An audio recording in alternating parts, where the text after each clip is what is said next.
आज का टॉपिक है फिजिकल इन्वेंट्री एंड एडजस्टमेंट्स। इसमें क्या करना होता है, आपके इन्वेंट्री मैनेजमेंट में इन्वेंट्री में जितना स्टॉक है, जो फिजिकली स्टॉक है और जो सिस्टम में स्टॉक है, वो चेक करना है, आपको बैलेंस करना है।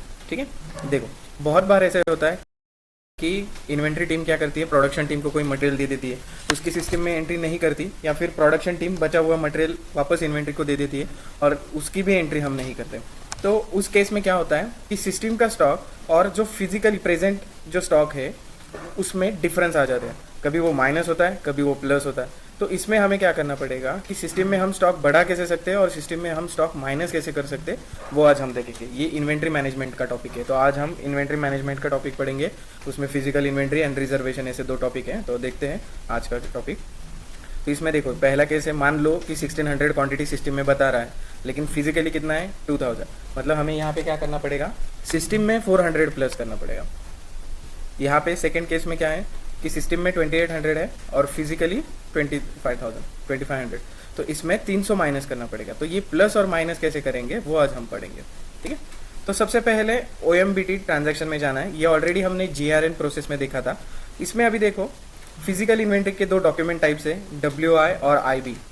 WI और IB, जैसे गुड्स रिसिप्ट का WE है, गुड्स इशू का WA है, वैसे ही फिजिकल इन्वेंट्री का WI और IB है। तो इन दोनों को देखना है, ये जो भी ग्रुप में है उनको 2026 की नंबर रेंज है या नहीं वो चेक करना है हमें। तो सिस्टम में लॉगिन करता हूँ मैं सबसे पहले।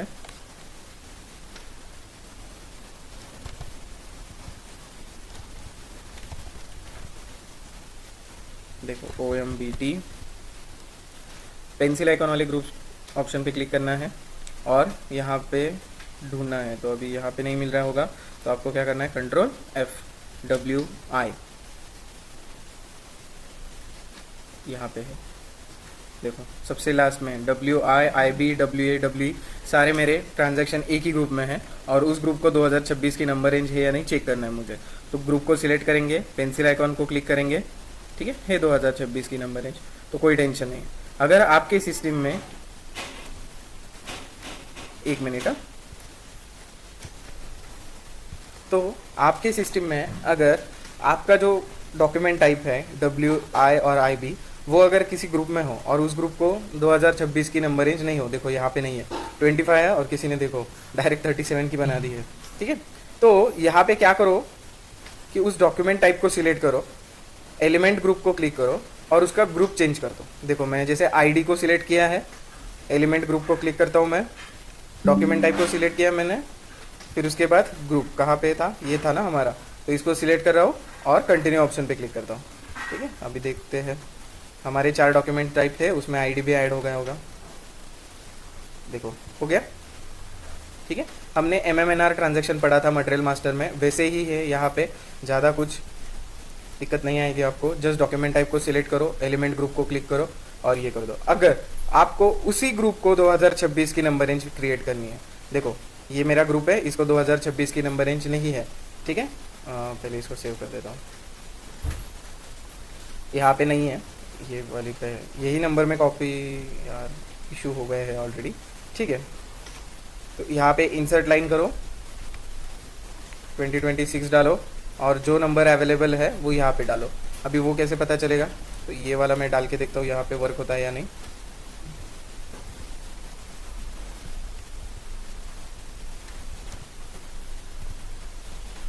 ठीक है, आ गया मेरा नंबर।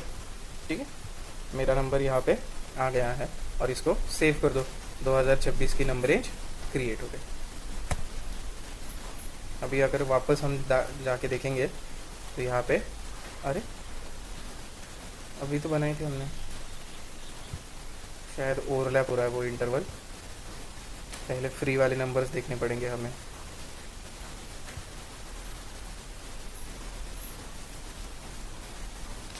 ये है,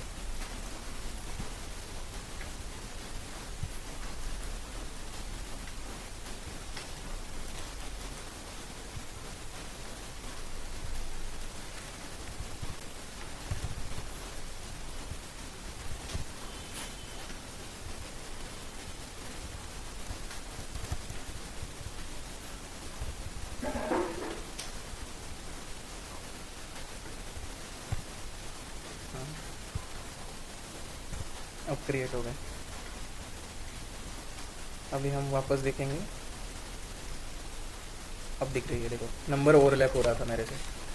क्लियर है पहला ट्रांजैक्शन सबको?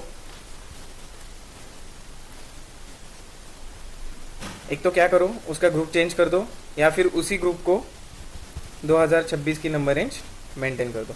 ये पूरा कंसल्टेंट लेवल ट्रांजैक्शन है, ठीक है। उसी ग्रुप को एक तो 2026 की नंबर रेंज ऐड कर दो, या फिर जिस ग्रुप को 2026 की नंबर रेंज है आपके डॉक्यूमेंट टाइप वहाँ पे शिफ्ट कर दो। बस इतना ही करना है पहले ट्रांजैक्शन में। ये दो डॉक्यूमेंट टाइप क्यों लिए हमने, क्योंकि वो physical inventory and inventory documents के लिए ये दोनों डॉक्यूमेंट है।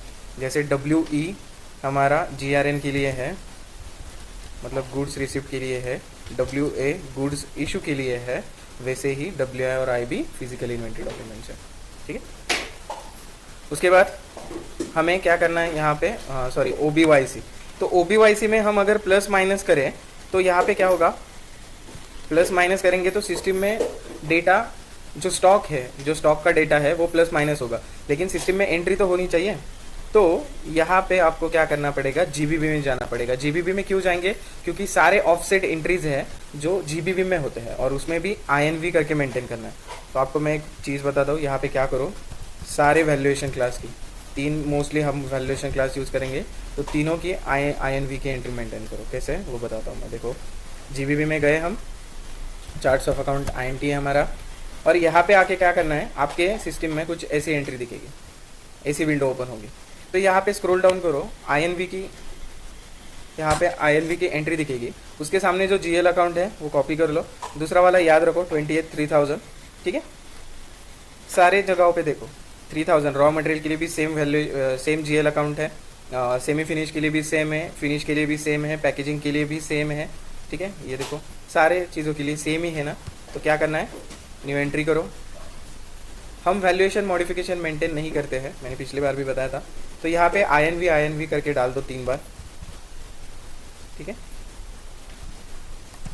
उसके बाद यहाँ पे तीनों वैल्यूएशन क्लास डाल दो, मतलब आपको एरर नहीं आएगा। अगर सेमी फिनिश मटेरियल में डिफरेंस मिला है तो फिर OBYC का एरर नहीं आएगा, वहाँ पे फिनिश में मिला है, रॉ में मिला है, किसी में भी एरर नहीं आएगा। और ये जो GL अकाउंट हमने कॉपी किया है वो तीनों जगहों पे डाल दो, ठीक है, और एंटर सेव कर दो। ये वन टाइम ट्रांजैक्शन है, फिर ऑटोमेटिकली जो भी हम प्लस माइनस करेंगे वो सारी एंट्रीज यहाँ पे इस GL अकाउंट को आ जाएगी। OBYC में आपको इस तरीके से इन तीनों ट्रांजैक्शन के लिए एंट्री मेंटेन करनी है, सॉरी तीनों वैल्यूएशन क्लास के लिए एंट्री मेंटेन करनी है। उसके GL अकाउंट्स भी मैंने यहाँ पे दिए हैं, ओके। INV इन्वेंट्री ऐसा शॉर्टकट में याद रखना, और ये तीनों वैल्यूएशन क्लास के लिए मेंटेन करना। फिर उसके बाद में अगर आपके रॉ मटेरियल में भी डिफरेंस आ गया हो, सेमी फिनिश में आया हो या फिर फिनिश में आया हो, आपको कोई एरर नहीं आएगा ऑटोमेटिक अकाउंट डिटर्मिनेशन का। और अभी हम रीज़न देखेंगे, प्लस और माइनस करने के लिए रीज़न क्या है। तो OMBS यहाँ पे स्टैंडर्ड रीज़न है, वही रखने हैं, खुद के क्रिएट करने हो तो कर भी सकते हो। रीज़न फॉर मोमेंट पे क्लिक करो, और यहाँ पे 701 702 करके रीज़न है, देखो, ओके। GR मतलब गुड्स रिसिप्ट। जब सिस्टम में स्टॉक बढ़ाना हो तो 701 यूज़ करो, जब सिस्टम में स्टॉक घटाना हो, माइनस करना हो तो 702 GI, ठीक है।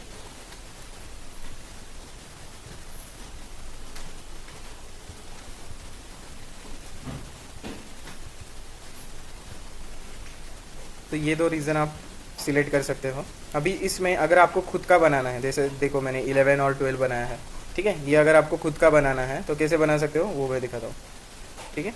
स्टैंडर्ड को कॉपी करो, 701 और 702 GR और GI लिखा है या नहीं चेक करो।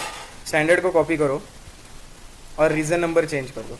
अभी मैं यहाँ पे 21 22 देता हूँ, ठीक है। 21 for goods receipt, 22 for goods issue. Enter करो और सेव कर दो, खुद के रीजंस क्रिएट करो। अभी बेसिक वन टाइम कॉन्फ़िगरेशन हमने कर लिए। ये ऊपर के तीनों ट्रांजैक्शन जो है वो वन टाइम करने हैं, बार बार नहीं करने। अभी मेन ट्रांजैक्शन पे आते हैं जो एंड यूज़र ट्रांजैक्शन है।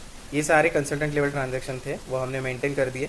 अभी एंड यूज़र ट्रांजैक्शन क्या है, अगर कोई मटेरियल में डिफरेंस मिला है, उसके स्टॉक वैल्यू में डिफरेंस मिला है, तो वो पहले हमें MI01 में डालना है।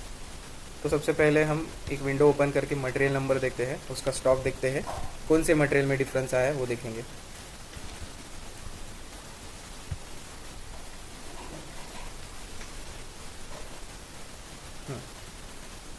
कैपेसिटर का स्टॉक चेक कर लेते हैं, या फिर यहाँ पे मेटल शीट्स भी है 21624, इसका स्टॉक देख लेते हैं। MMBE 21624 SL01 execute.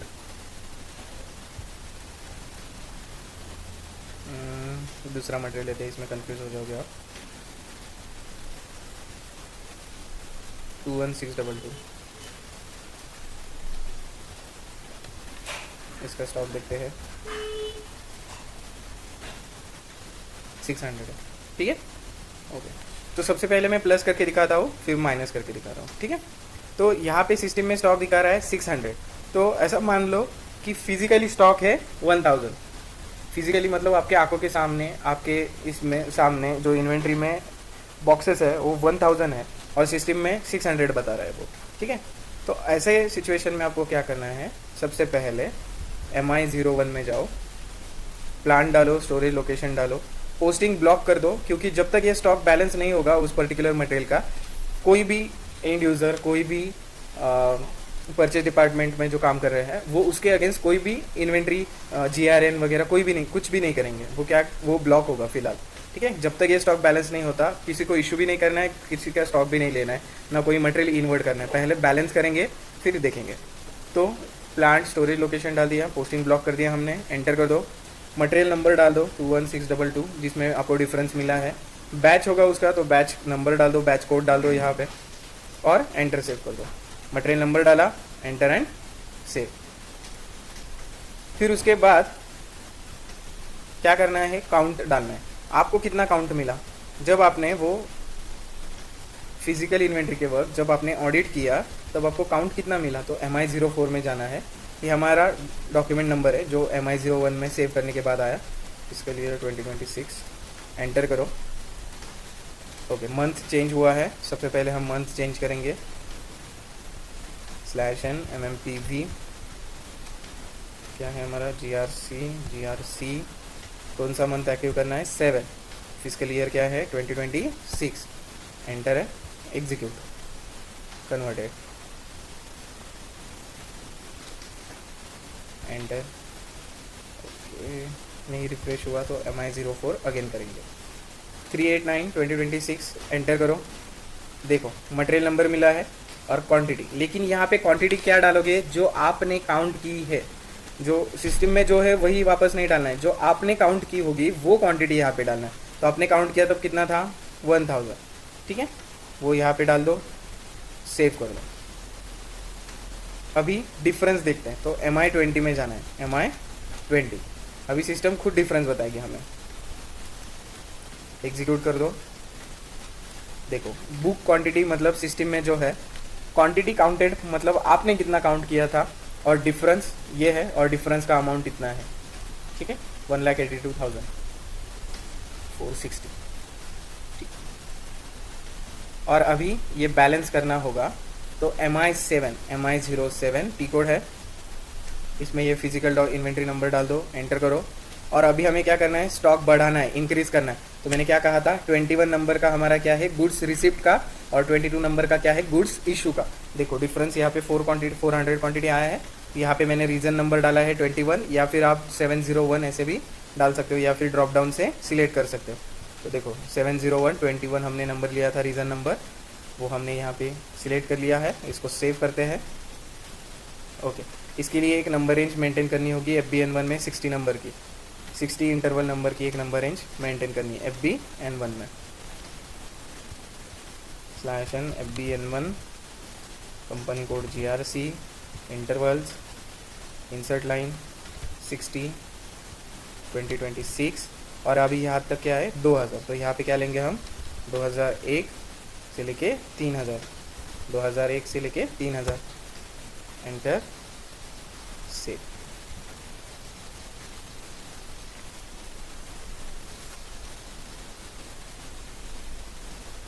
Enter and save, ठीक है, इसको क्लोज करेंगे।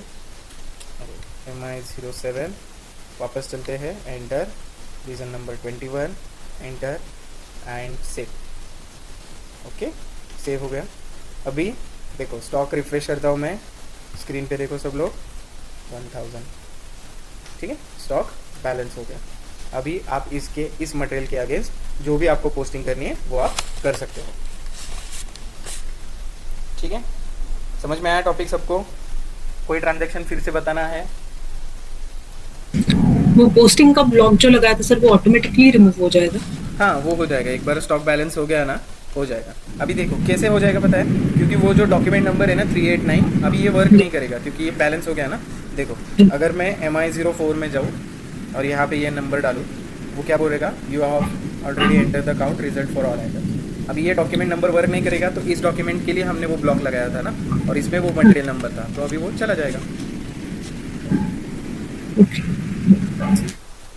और कोई सवाल है?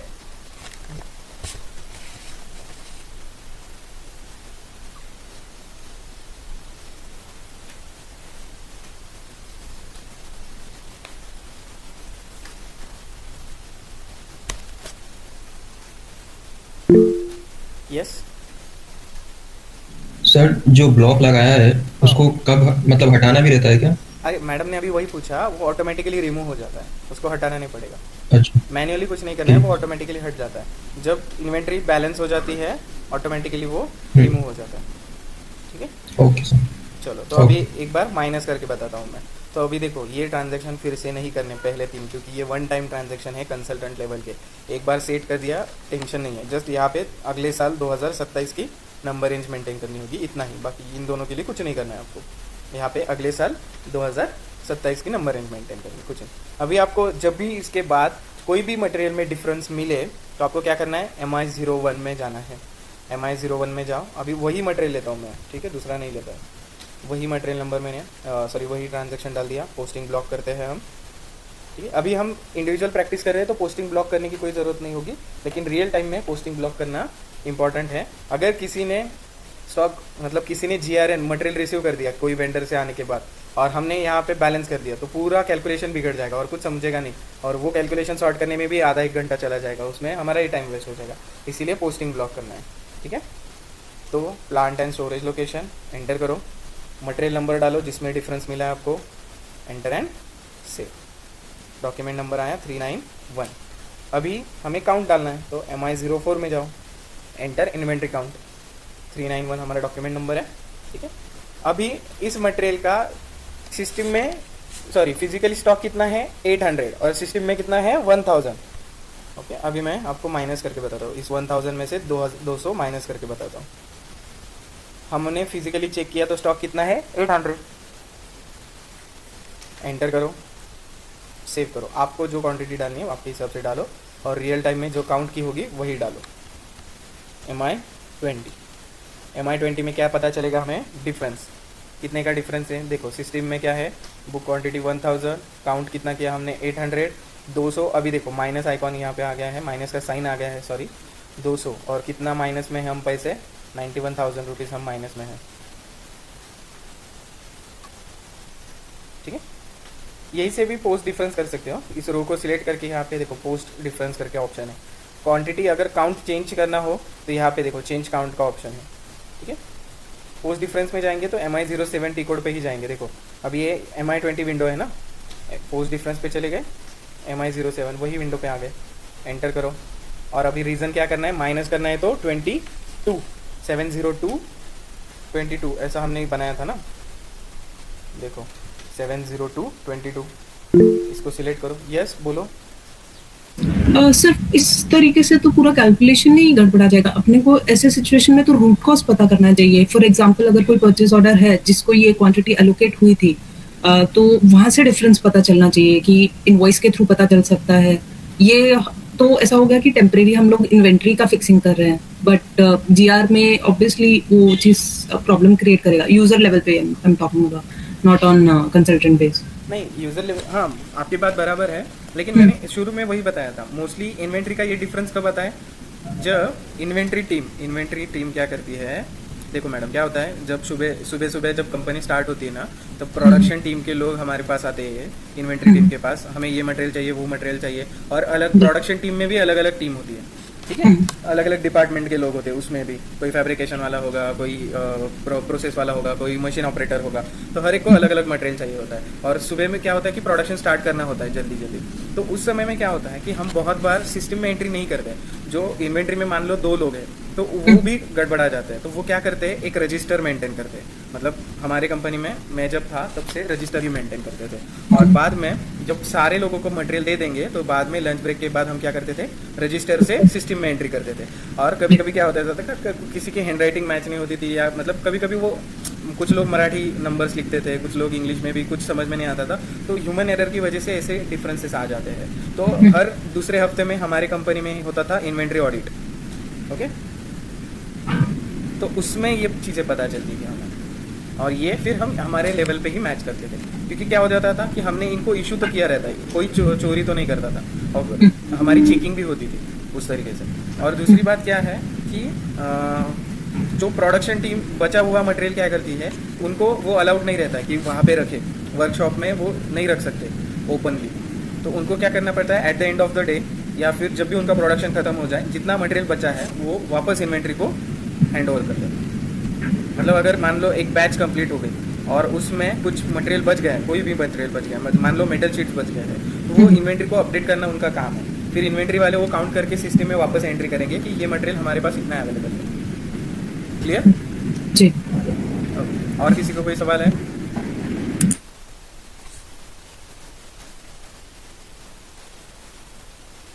ठीक है, तो मोस्टली ऐसे ही वर्क करता है। और इंटरनल इन्वेंट्री ऑडिट होता है, वो परचेज डिपार्टमेंट के हेड ही मैनेज करते हैं, तो उस समय में हमें ऐसा करना पड़ता है, इसीलिए ये टॉपिक है इन्वेंट्री का।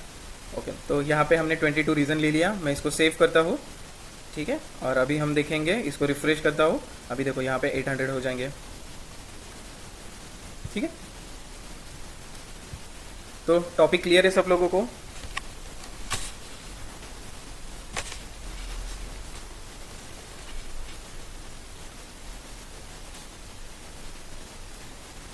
सर इसके वजह से तो फिर हमारे अकाउंट्स टीम को भी कुछ ना कुछ रिफ्लेक्शन दिखाई देगा कॉस्टिंग वगैरह का, क्योंकि पहले इन्वेंट्री में अगर मटेरियल ज़्यादा है तो हमारे अकाउंट बुक में वैल्यू ज़्यादा दिख रही होगी, और फिर बाद में जब सेटल किया हमने तो उधर कम दिखाई देगा। हाँ, तो वो हो जाता है। क्या?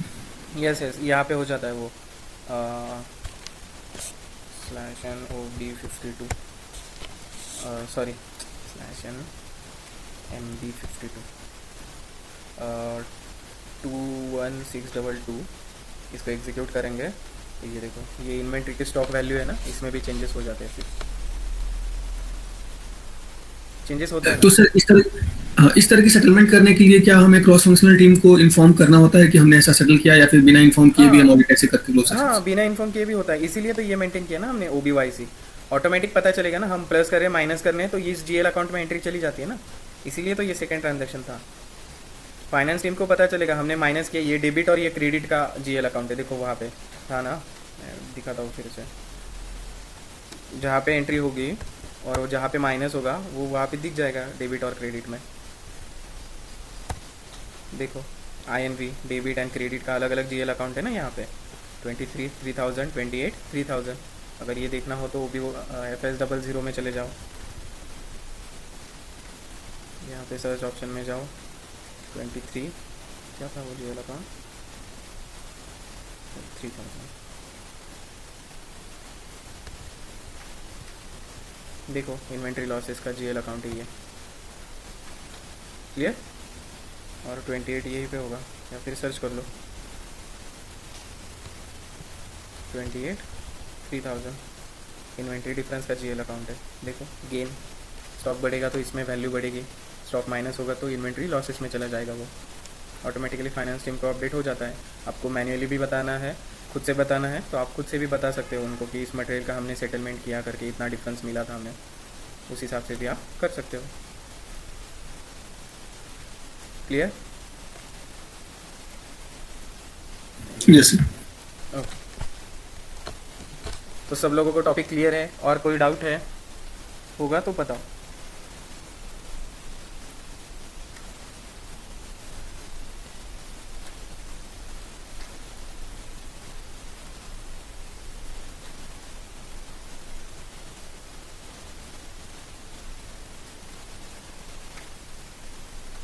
ठीक है। और एक दूसरा टॉपिक है रिजर्वेशन। रिजर्वेशन में हमें क्या करना पड़ता है, मटेरियल पर्टिकुलर रीज़न के लिए रिजर्व करना पड़ता है। मान लो कोई मटेरियल हमारे कंपनी में, ओके, हमारे कंपनी ने कहा है कि ये मटेरियल हमें रिजर्व करना है, ठीक है। वेरियस रीज़न हो सकते हैं रिजर्व करने के लिए। अगर उसकी मार्केट में ये कम हो गया होगा, उसका वो क्वांटिटी या वो मटेरियल अवेलेबल नहीं होगा, या फिर किसी पर्टिकुलर या स्पेशल ऑर्डर के लिए हमें वो रीज़न रिजर्व करना है, या फिर वो मटेरियल बैन हो गया है, ओके, या फिर उसको यूज़ नहीं करना है, गवर्नमेंट के कुछ रेगुलेशन या नॉर्म्स है, या उसमें वो फिट नहीं बैठ रहा है, ऐसे अलग रीजंस हो सकते हैं। तो आप एक पर्टिकुलर मटेरियल रिजर्व कैसे कर सकते हो और रिजर्व करने के बाद वो इशू कैसे कर सकते हो, वो आज हम पढ़ेंगे। तो इसमें हमें एक कॉस्ट सेंटर क्रिएट करना है प्रोडक्शन, और एक कॉस्ट एलिमेंट हमें मेंटेन करना है 4 लाख का।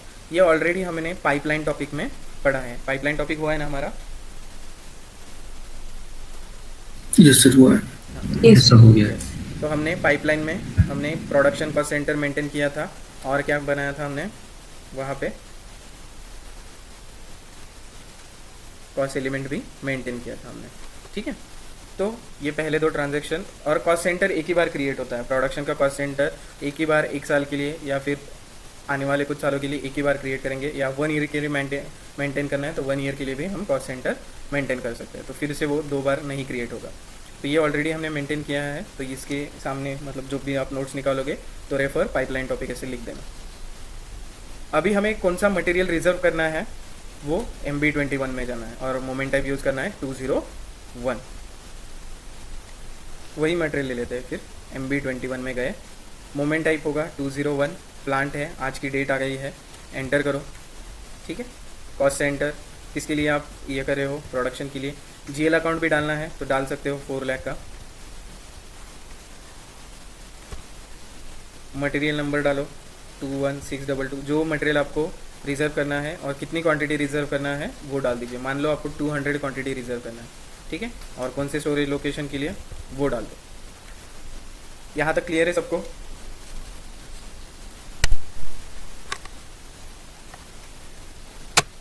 मैंने जो भी एंट्री की है यहाँ तक क्लियर है सबको?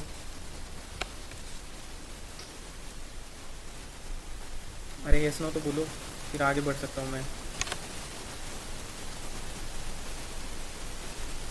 Yes sir, clear. हाँ, ठीक है।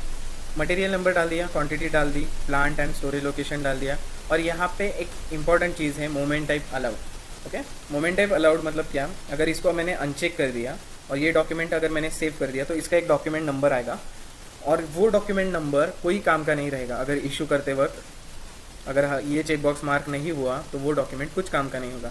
मान लीजिए ये कुछ सेंसिटिव मटेरियल है जो हम इजीली किसी भी मतलब प्रोडक्शन टीम को नहीं दे सकते, या फिर इसके अगेंस्ट कुछ क्या बोल सकते हैं हम उसको, ये इशू ही नहीं करना है हमें किसी को, या फिर ये अवेलेबल नहीं है, या फिर ये डेंजरस है, कुछ भी ऐसे रीज़न होगा आपका, या फिर ये आपको स्पेशली रिजर्व करना है। तो ये मोमेंट टाइप अनचेक कर दो, इसको सेव कर दो, ठीक है। इसको सेव कर दिया, एक डॉक्यूमेंट नंबर है यहाँ पे आ गया, ये डॉक्यूमेंट नंबर मैंने कॉपी कर लिया। अभी एक बार स्टॉक चेक करके दिखाता हूँ मैं आपको। /NMBE एग्जीक्यूट कर दो, तो देखो 800 में से ही 200 क्वांटिटी रिजर्व में दिखाई दे रही है। जब भी हम रिजर्वेशन डॉक्यूमेंट क्रिएट करेंगे, जितनी क्वांटिटी आपने रिजर्वेशन में डाली होगी उतनी क्वांटिटी यहाँ पे आपको दिखेगी, ठीक है। जितना स्टॉक है उसमें जितनी क्वांटिटी रिजर्व करोगे वो दिखेगा। फिर आप बोलोगे सर इसमें माइनस नहीं हुआ। इसमें माइनस क्यों नहीं हुआ, क्योंकि इसी स्टॉक का 200 क्वांटिटी हमने रिजर्व किया, तो इसमें से माइनस नहीं होगा। ये मटेरियल यहीं पे है, लेकिन हम इसको इशू नहीं करने वाले, ठीक है। तो अभी रिजर्व तो कर लिया, मान लो कभी इशू करना है आपको, तो MIGOT कोड में जाना, MIGO, यहाँ पे goods issue with respect to reservation लेना है। Goods issue with respect to reservation, और आपका रिजर्वेशन नंबर यहाँ पे डाल दो, एंटर कर दो, और वो वर्क नहीं करेगा। Does not contain any selectable items. क्यों? क्योंकि हमने वहाँ पे मोमेंट टाइप अलाउड नहीं किया। मान लो किसी को गलती से कोई भी एंड यूज़र को ये नंबर भी मिल गया, ठीक है, तो वो यहाँ पे गुड्स इशू नहीं कर सकता, और यहाँ से गुड्स इशू अगर उसने नहीं किया तो वो मटेरियल हम प्रोडक्शन टीम को भी नहीं दे सकते, क्योंकि यहाँ पे प्रोसेस होना ज़रूरी है। यहाँ से नहीं हुआ तो वो इशू नहीं होगा। तो इसके लिए क्या करना होगा, मोमेंट टाइप अलाउड। तो मोमेंट टाइप अलाउड मैंने कहाँ किया था, MB21 में क्रिएट किया था। तो चेंज कहाँ पे करूँगा मैं, MB22 में डॉक्यूमेंट नंबर डाल दो, मोमेंट टाइप अलाउड का चेक बॉक्स मार्क कर दो और इसको सेव कर दो। ठीक है, इसको सेव कर दिया और इसको वापस रिफ्रेश करते हैं। किसी को इशू करना हो तो MIGO में जाके goods issue with respect to reservation, document number enter करो। ठीक है, और यहाँ पे हमारा 200 क्वांटिटी आ गया। फिर कितना क्वांटिटी इशू करना है, मान लो आपको 50 क्वांटिटी ही इशू करना है। ठीक है, तो 50 करो, item okay, check and post. अपने प्रोडक्शन टीम को 4 लाख GL अकाउंट के अंडर ये मटेरियल इशू कर दिया इन्वेंट्री टीम ने। अभी स्टॉक देखते हैं, अभी देखो इसमें से भी 50 माइनस होंगे, इसमें से भी होंगे। रिफ्रेश करता हूँ मैं, देखो 750 150। अभी ये पूरी 150 क्वांटिटी आपको इशू करने के लिए वो डॉक्यूमेंट नंबर इम्पॉर्टेंट है। ये डॉक्यूमेंट नंबर आपको सेव करके रखना है एक्सेल में वगैरह। ठीक है, क्योंकि वो बाकी की 150 क्वांटिटी है, आप इसके हेल्प से ही इशू कर सकते हो। ये नंबर नहीं होगा तो आप इशू नहीं कर सकते। मान लो वो नंबर मैंने वापस डाला, अभी देखो ऑटोमेटिकली वो 150 ही बता रहा है, क्योंकि उतना ही बचा है ना रिजर्वेशन में। अभी ये पूरा 150 से 150 हमने विड्रॉ कर लिया, फिर वो डॉक्यूमेंट नंबर कुछ काम का नहीं रहेगा, मतलब वो यूज़ हो गया है, उसमें कोई डेटा भी नहीं रहेगा। तो इस तरीके से हम एक मटेरियल रिजर्व कर सकते हैं और वो इशू भी कर सकते हैं। ठीक है, क्लियर है टॉपिक? Yes sir.